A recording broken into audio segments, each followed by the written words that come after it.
Muitas vezes, aqui dessa cadeira, de trás dessa câmera e desse computador, fica fácil eu criticar o atleta, apontar por que ele errou, por que ele fez essa estratégia, que não foi legal o corte de peso, que ele não treinou isso ou aquilo, enfim. Muitas vezes a gente acerta, claro, mas muitas vezes a gente erra e tá tudo bem. Às vezes a gente faz um título mais chamativo, faz alguma brincadeira ali para chamar a sua atenção e, claro, trazer você para perto da gente, mas nunca para espantar você. A gente sempre quer trazer o melhor da notícia, seja às vezes engajando com algo até polêmico, desde que seja verdadeiro, desde que seja apurado, né? Porque nesse canal aqui, especificamente no Mais MMA, não tem espaço para mentira ou baboseira, né? Então a gente pode até fazer um vídeo que você não goste do formato ou da minha forma de falar, da minha dicção, enfim, dos meus tiques, mas pode ter certeza que aqui sempre terá a verdade.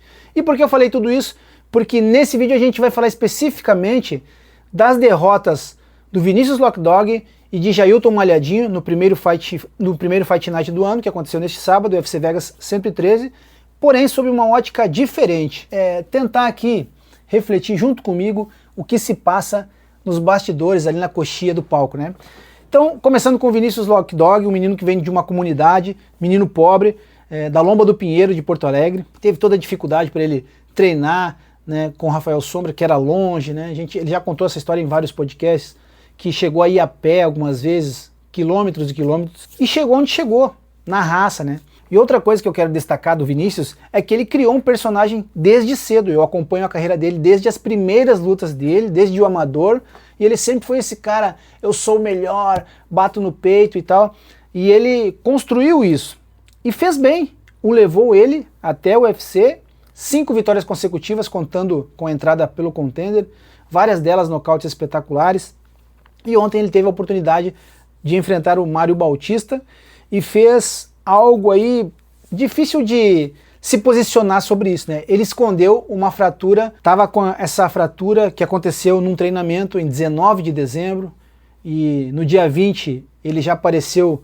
num vídeo que foi mostrado só agora depois da luta, né? Ele engessado mesmo, depois ele tirou o gesso, como ele revelou em entrevista ao Diego Ribas depois da luta, que ele tirou o gesso ali com cerca de uma semana para tentar acelerar a calcificação. Então, muita gente desconfiou vendo os vídeos dele, eu confesso que eu não tinha desconfiado. Aconteceu o que aconteceu, foi pra luta, mas cansou, primeiro, porque foi o pior corte da vida dele, o corte de peso. Ele estava nessa luta 84 em off, e ele tinha me revelado em entrevista também que a penúltima luta ele já estava com 84 em off, que ia tentar melhorar isso. Para essa luta com o Bautista ele estava com 84 de novo, teve que baixar. Eu acredito que o maior corte de peso da categoria peso galo é dele, mas incrivelmente ele conseguiu bater os 61 na sexta-feira, os 61 quilos, e foi para a luta com o Bautista, só que não rendeu. No final do primeiro round ele já estava morto, e o coach dele ali, o Rafael Sombra, pergunta para ele de 1 a 10, né, pergunta algo ali sobre o braço, e ele levanta o braço e diz que está doendo, e no segundo, ele, assim como no primeiro, ele acabou sofrendo queda no segundo, e foi pego ali na finalização no Mata-Leão. E cara, esse personagem que eu destaquei, que ele criou lá atrás, é difícil você alimentar uma vida, um personagem. E eu não, como eu disse, eu não estou falando de um personagem que desmerece o adversário, que humilha. Ele faz isso para vender a luta e hoje está incorporado, faz parte da personalidade dele. Mas eu quero dizer, galera, que em algum momento isso carrega demais. É uma responsa. É uma responsa. E eu vou colocar aqui um trechinho da minha entrevista com o Lockdog, que foi um pouco depois da última vitória dele, que ele explica o que ele pensa sobre a derrota, né? Como que ele reflete sobre a derrota, e ele vai contar aqui um caso para vocês, e aí eu já continuo no vídeo, não sai daí. O nosso maior medo não é nem se machucar, porque a gente treina todo dia, é perder. Como vai ser a reação das pessoas onde a gente mora? Como a gente vai ser recebido? Porque a gente passa uma imagem, quando a gente está ganhando, de um cara que é um símbolo de vitória. Então a gente não está acostumado com a derrota. E eu lembro, a primeira vez que eu tive a minha derrota, tinha uma molecadinha na minha rua ali, que dizia que queria ser igual eu. Eu quero ser igual o Lockdog quando crescer, não sei o quê. E aí eu perdi. E no outro dia de manhã eu fui no mercado. Eu cheguei e tive que ir no mercado de manhã. E aí uns 2, 3 moleques foram lá e falaram comigo, falaram assim, eu não quero ser mais que o Lockdog perdeu. Mano, aquilo ali pesou, sabe? Eu peguei, eu nem comprei o que eu tinha que pegar no mercado, fui embora meio tristão, assim, eu tava de bicicleta na época, eu não tinha carro nem moto. fui de bicicleta para casa, tristão, eu comecei a pensar, e a vontade de desistir veio, só que tinha algo maior dentro de mim que não me deixava desistir, então eu tive que seguir em frente e seguir em frente. Então, hoje eu consigo dizer que o trabalho duro recompensa e os sonhos se tornam realidade. A derrota, talvez a derrota foi a melhor coisa que poderia ter me acontecido naquele momento. Não poderia acontecer nada melhor que a derrota. Aquilo ali foi um ensinamento, foi um aprendizado que eu tive. Isso é só uma amostra para vocês verem quanta coisa o atleta se cobra. As crianças ali trouxeram algo que ele não imaginaria no mercado, mas aí vem a família, vem a mulher dele, vem a filhinha dele, o cara quer se apresentar bem para a família, chegar em casa, pô, o meu macho, o meu marido, o pai da minha filha, né, ou mesmo para a filhinha mostrar o papai lá de mão erguida, tem essa responsa também, tá aqui dentro.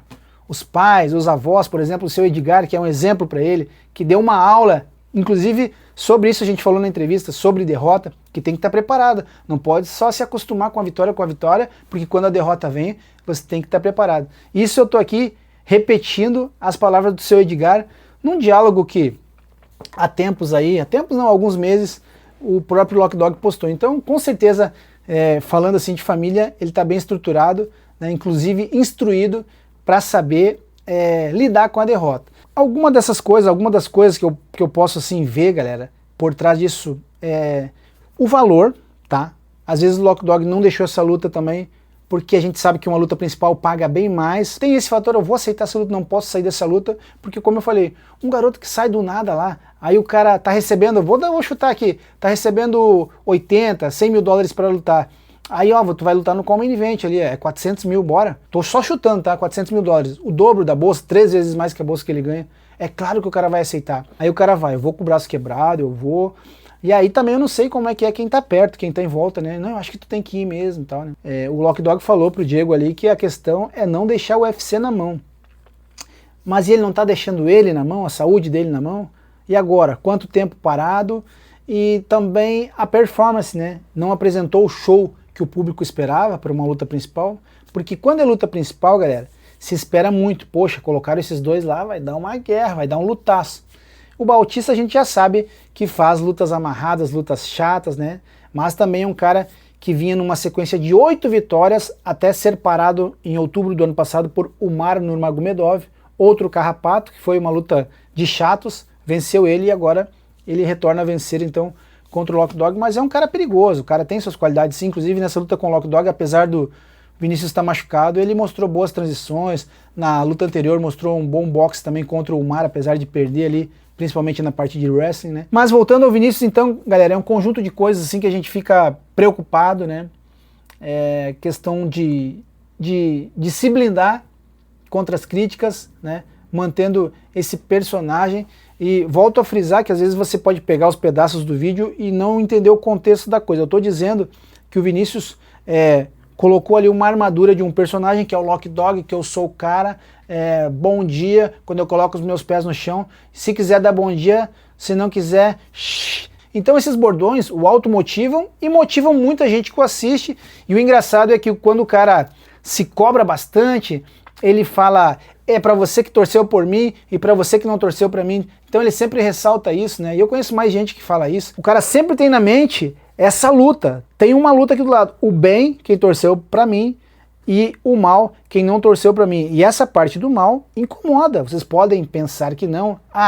Podem torcer contra, que me motiva. Mas eu só quero detalhar para vocês que quando o cara já sabe que ele lida com haters, já sabe que ele provoca, que ele tem esse lado aí que catuca a galera, ele e vocês que não torceram contra mim, no final é uma energia que o cara tem que batalhar mentalmente também para controlar. E isso pode atrapalhar na luta, refletir, se cobrar. Então é esse contexto que eu queria trazer sobre o Lock Dog, ter um personagem, se automotivar, se autofortalecer, criar os seus bordões, enfim, mas também cria muitos inimigos, haters, pessoas que torcem contra. Então o cara tem que se blindar mentalmente para se apresentar bem para uma nação brasileira, representar o Rio Grande do Sul, a Lomba do Pinheiro, a família dele, as pessoas mais próximas que o amam, mas também tem que brigar aqui dentro, porque ele sabe que tem uma legião de gente que torce contra, gente do mal mesmo, gente má mesmo, que deseja que a pessoa se dê mal. Isso tem muito em todas as áreas. Então ontem foi um conglomerado de coisas, né? A lesão, a briga mental para manter a marra, né? Tanto que ele provoca o Bautista ali na hora da encarada, né? Teve o corte de peso que foi destruidor, mas no final das contas o nosso Lock Dog está de volta. Logo ele está de volta aí, vai curar esse braço e ainda vai ser campeão. Eu só acredito que não será no peso galo e sim no peso pena. Eu acho que ele vai se fortalecer, vai fazer um trabalho melhor com o fisiologista, com o nutricionista e vai ficar forte e bater o peso melhor no 66. E vou além, por que não fazer alguns intercâmbios, e não precisa ser em uma equipe específica para não dar polêmica, para não dar briga, como aconteceu agora, muita falação do Rufter ido treinar na Austrália com o Volkanovski. Então que ele possa fazer um Muay Thai na Tailândia, um boxe em Cuba, quem sabe, sei lá, encostar em alguém que é gênio de chão para dar uma evoluída. E o treinador, se ele vai junto nesse intercâmbio, ele evolui também, porque ele aprende com alguém que é melhor que ele. E não estou falando só do treinador do Lock Dog, qualquer treinador que reconheça que pode evoluir assim como o seu atleta, vai lá, cara, encosta em outra equipe, sabe? Dá pra evoluir, dá pra evoluir. E sobre a luta do Jailton Amarradomedov, não tenho o que falar, foi horrível. Tudo bem que ele aceitou enfrentar Rizvan Kuniev de última hora, um cara que nem ranqueado era, mas o venceu por decisão unânime, porque o Malhadinho deixou a desejar. Olha eu criticando de novo aqui, mas a gente não sabe o que se passa nos bastidores. Será que não teve gente lá empurrando nas costas do Malhadinho? Vai, aceita que vale esse cascalho, vale, porque provavelmente uma luta que é aceita de última hora, o UFC vai lá e desembolsa um valor muito melhor que ele recebe quando faz uma luta com o camp completo, já sabe quem vai enfrentar. Vai, acho que dá. Não, isso aí tu consegue botar pra baixo fácil. Isso aí tu vai pegar. Não, tu tá bem, tu tá voando. E às vezes o cara nem tá bem, nem tá voando, entendeu? Tá com problemas pessoais, familiares, sei lá o que pode estar passando na cabeça do cara. Não tá pra lutar. Mas aí tem a galera, não, tu tá voando, tu tá bombando, aí tu vai moer esse cara até em pé se tu quiser. Aí o Malhadinho vai lá, tenta trocar, não consegue colocar para baixo. Eles ficaram praticamente 2 rounds ali contra as grades, fazendo um agarra-agarra feio, ninguém derruba, ninguém bate, sabe? Os dois, sei lá, pareciam 2 compadres fazendo um sparring ali, um sparring de wrestling, né, de agarra-agarra, como eu disse. Malhadinho deixou a desejar mais uma vez. A gente sabe que até nas vitórias ele é criticado por Dana White, pelo jeito amarrado, né? Quando ele venceu o Derrick Lewis, dando aquele amasso no chão, trabalhando por cima, o Dana White ficou de cabelo em pé, mesmo sem ter cabelo, acho que saiu alguns ali, e agora perdendo com uma performance dessa, e para nos quebrar de vez, nos últimos segundos, o Malhadinho quis fazer uma graça à la Holloway e apontar para o centro do octógono. O Kuniev também fez assim e soltou a mão na lata dele ali. Ele chamou o cara e apanhou no finalzinho, ficou feio, ficou mais feio ainda a derrota, então decisão unânime para o Kuniev. E o Malhadinho é outro, que eu acho que ele deve fazer sim intercâmbios, buscar lá um treininho com o Poatan, com aquela equipe lá do Glover, enfim, viajar o mundão e não ficar só na Bahia, porque na Bahia eu acho que tá devagar o camp dele, sem desmerecer o conhecimento dos profissionais lá que cuidam do treino dele, mas eu acho que é só ele abrir a janela, abrir a porta, que tem muito sol lá fora para ele evoluir. Entendam, gente, eu não estou diminuindo e criticando as equipes brasileiras, tanto a do Lock Dog quanto a do Malhadinho. Eu só acho que não custa nada eles, em conversa, em consenso com seus treinadores, buscarem conhecimento, evolução fora, e até questão de alimentação, de sono, de tudo. Às vezes o que eles estão fazendo no Brasil, não que esteja errado, mas eles podem alcançar algo muito maior, inclusive na direção do cinturão do UFC, chegar ao objetivo que é serem campeões. E eu acredito que o Malhadinho e o Lock Dog têm condições de ser campeão. Só que o Lock Dog, eu já disse, na categoria 66. Vocês concordam comigo que nem sempre o cara vai conseguir ser um super-herói? Deixa eu tomar uma aguinha aqui. Que o cara precisa estar muito bem mentalmente, saber quais as pessoas que estão ao redor. Nem tudo é grana, porque às vezes tem lutas que são aceitas por causa da grana, e eu tenho certeza absoluta disso. Gente atrás botando a pilha errada, que não tá ali só pela tua vitória, só pela sangue, coração, irmão, às vezes é pela grana também, né? Não tô dizendo que é o caso deles, entenderam? Entendam isso. Não tô falando diretamente, vocês... Não. Tô dando um exemplo que acontece, não só com eles, com outros lutadores, que tem muito olho de empresário, olho de gente por trás da grana, sem querer saber da saúde do atleta e tal. Então, eu queria a opinião de vocês aqui embaixo. O que vocês acharam das performances do Malhadinho e do Lock Dog? se vocês acham que muitas dessas coisas que eu citei influenciam. A questão do Lock Dog eu citei, do cara tentar se blindar, ser forte, manter a marra ali, mesmo sendo um sujeito bom de coração, mas sabendo que isso também tem que forçar o mental aqui, pode atrapalhar na luta. Aí juntou com a lesão do braço, com a fratura na una, né? E também com o corte de peso. Então é um conjunto de coisas. Então eu gostaria que vocês me ajudassem nos comentários o que fazer, né? Tanto o Lock Dog quanto o Malhadinho, que tem condições de serem campeões, mas o que precisam fazer. Então me ajudem na opinião de vocês aqui embaixo. Ao final não esqueça de deixar o like, se inscrever no canal.